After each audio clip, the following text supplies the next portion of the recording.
Hello, I'm Liz Lumley of Finextra, and today I'm speaking to Paul Thomalla of ACI, and we're going to be talking about real-time payments, which of course people in the UK know as faster payments, or some people call it immediate payments. And as I said, it's a trend which is spreading throughout the globe. But I really want to know, what are some of the sort of challenges banks face when they decide we're going to move into real-time payments? I think there's the history has actually caught up with ourselves, if you will, and the various silos or frankly fiefdoms that are actually inside of the bank have set themselves up to maximize their efficiency for a piece of what they need to get done.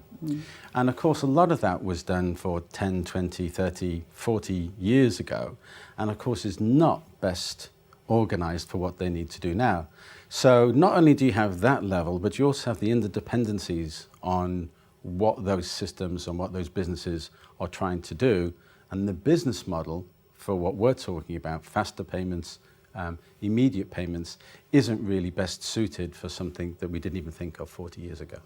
So like sort of the system that was set up 40 years ago is a bit of a complex system, and to sort of to support immediate payments, you need a bit of a simpler system then, is that what you're saying?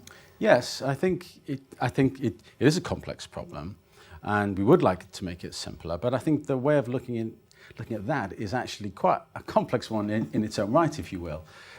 If I can give you this analogy, I've recently moved house, and the house is quite old, and as you do when you've settled down a little bit, your partner turns around to you and say, hey, now it's about time to make a few changes. And we had a very simple one, or so we thought, and the simple idea was we'd change a dimmer switch into our lounge, and so it seemed reasonable. We got hold of a guy to come and have a look at it, and the electrician said, sure, I can do that.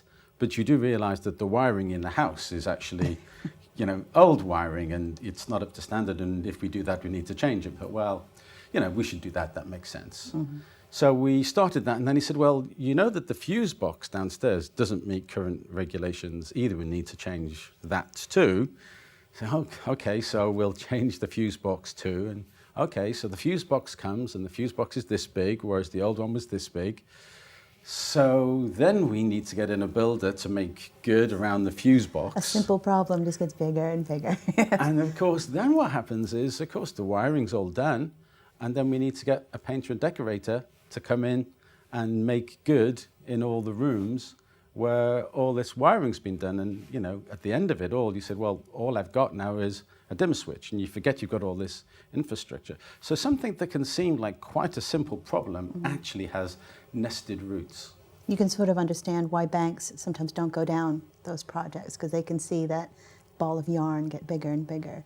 That's exactly right. And, if you're trying to maximize the efficiency of one piece of your business as opposed to the entirety of your business, and actually what the customers are looking for, then actually your fiefdom is saying, how do I make this better? How do I make, do, and mend, rather than I, revolutionize the entirety of what's happening in the real world. So it seems like with all these technical challenges that banks face, this business model of focusing more on the customer really isn't one that banks can ignore.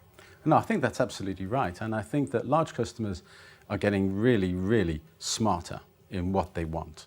And they'll be deciding which bits they want to do. And therefore, it'll be up to the bank to be a good partner and to be agile with what their needs are. And we at ACI spent a lot of time trying to work out how to get this relatively brittle and complex problem into simpler baby steps, so it can be done easier for the bank and therefore enable them to be working out how best to respond to their customers' needs, which, when all's said and done, is what they all want. Excellent. Paul, thank you very much. It's a pleasure.